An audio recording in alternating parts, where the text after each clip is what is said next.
बहुत से लोग पूछते हैं, भाई रिचार्ज आईडी में फ्रॉड क्यों होता है? जवाब बहुत सीधा है। गलत एड मनी सिस्टम की वजह से। आज हम इसे 100 रुपये के आसान उदाहरण से समझेंगे। सबसे पहले समझना होगा पेमेंट गेटवे क्या करता है। जब भी हम ऑनलाइन पैसा ऐड करते हैं तो वो पैसा सीधे कंपनी को नहीं जाता है। बीच में पेमेंट गेटवे होता है जो हर ट्रांजेक्शन पर चार्ज लेता है। ये आपके टोल टैक्स की तरह होता है जो जरूरी है अगर आपको आगे जाना है। मान लीजिए कोई रिटेलर 100 रुपये ऐड करता है तो इसमें पेमेंट गेटवे चार्ज 0.3% तक होता है और इसमें फिक्स चार्ज भी होता है जो 3 से 4 रुपये होता है। हम यहाँ पे 3 रुपये इसको मानते हैं। अब इसके फिक्स चार्ज पर और इस पर जीएसटी लगती है। वो कितनी होगी तो लगभग इसे मान ले हम 0.45 अर्थात 54 पैसे। अब कुल जो लागत हो गई 100 रुपये पे वो 3 से 4 रुपये नहीं 3.5 से 4 रुपये हो जाती हैं। अर्थात आप जब भी 100 रुपये ऐड करते हैं अपने वॉलेट में तो कंपनी को केवल 96 से 97 रुपये ही मिलते हैं। अब बात करते हैं 10 या 100 रुपये से ऐड मनी देने वाली रिचार्ज आईडियो की। दिन भर में सैकड़ों छोटे छोटे ऐसे ट्रांजेक्शन होते हैं लेकिन इतना डीप में समझना जरूरी नहीं। हम मान लेते हैं आपने 30 बार 100 रुपये ऐड किए, टोटल 3000 रुपये ऐड हो गए, लेकिन ट्रांजैक्शन कितने हुए टोटल 30। अब यहीं पर असली खेल होता है। अब 30 ट्रांजैक्शन पर कंपनी को 90 रुपये तो फिक्स ट्रांजैक्शन चार्ज देना होगा, उस पर जीएसटी अलग से जो हो जाता है लगभग 105 रुपये और इसके अलावा 0.3% लगता है तो 3000 पर वो भी 9 रुपये हो गया। तो अब आपकी कंपनी को 110 रुपये पेमेंट गेटवे कंपनी को देने पड़ते हैं।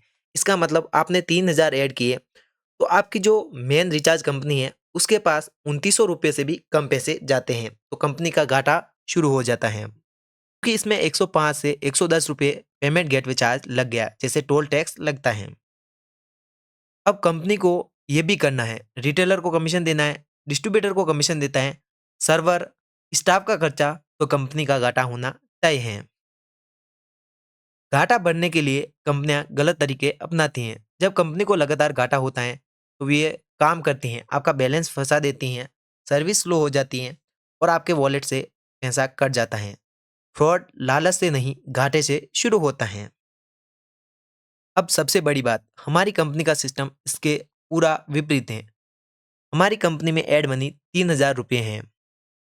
इसका हमें फ़ायदा मिलता है कि हमें फिक्स ट्रांजैक्शन चार्ज ही रखा है। हमने पेमेंट गेटवे कंपनी को फिक्स ट्रांजैक्शन चार्ज रखा है जो कि 4-5 रुपये से लगाकर 10-11 रुपये तक जाता है। क्योंकि हम एक बार ही ट्रांजैक्शन कर रहे हैं तो उसकी वजह से उस कंपनी को भी कम खर्चा लगता है और ट्रांजैक्शन चार्ज माफ़ होता है। अगर माना जाए तो हमारी कंपनी के लिए 3000 पर एड मनी करने पर 10 से 11 रुपये ही चार्ज देना पड़ता है और उनका यही चार्ज 110-120 रुपये तक भी चला जाता है। तो यहाँ पर हम सीधे 3% एक्स्ट्रा कमीशन बचा लेते हैं। अब हमारी राशि वही 3000 थी लेकिन ट्रांजैक्शन चार्ज बहुत कम हो गया, इसलिए हमारा 3% तक कमीशन भी बढ़ जाता है। बड़े अमाउंट पर पेमेंट गेटवे कंपनी होती है वो फिक्स चार्ज लेती हैं जो कि 3 से 5 या 10 रुपये तक प्रति ट्रांजैक्शन हो सकता है। यही फ़र्क है फ्रॉड और सेफ कंपनी में। 100 रुपये 10 रुपये देने वाली कंपनी ज़्यादा ट्रांजैक्शन चार्ज, ज़्यादा घाटा और ज़्यादा फ्रॉड। अब बोलोगे कि हमें कम वॉलेट लोड चाहिए तो क्या करना चाहिए? आप अपने डिस्ट्रीब्यूटर से कॉन्टैक्ट करके 1000 रुपये भी एड मनी ले सकते हैं जो कि हमारी कंपनी में होता है। आप बोलोगे कि डिस्ट्रीब्यूटर कहाँ क्या है? तो दोस्तों हमारे डिस्ट्रीब्यूटर मिनिमम 5000 रुपये ऐड कर सकते हैं, उससे कम वो भी ऐड नहीं कर सकते। और एक डिस्ट्रीब्यूटर 5 से 10 रिटेलर को ऐड करता है तो वो सब में वही पैसा देता है तो उसको भी आसान होता है 5000 ऐड करना। आप अकेले 5000 ऐड करो उससे अच्छा वो ऐड कर लेता है। हम सस्ता लालच नहीं, एक सही सिस्टम दे रहे हैं। अगर आपको सिर्फ सस्ती आईडी चाहिए तो हम आपके लिए नहीं है, लेकिन अगर आपको लंबे समय तक बिना फ्रॉड के रिचार्ज बिजनेस करना है तो 1000 रुपये से आप डिस्ट्रीब्यूटर आईडी लेकर ट्रायल शुरू कर सकते हैं। अभी हमारा हैप्पी न्यू ईयर ऑफर भी चल रहा है। इसके अलावा अगर आपका कोई सवाल है तो कमेंट में बताइए और सवाल के साथ लिख देना कोई ऐसा वर्ड जिससे मुझे पता चल सके आपने वीडियो पूरा देखा है, इसलिए रिप्ले भी बनता है।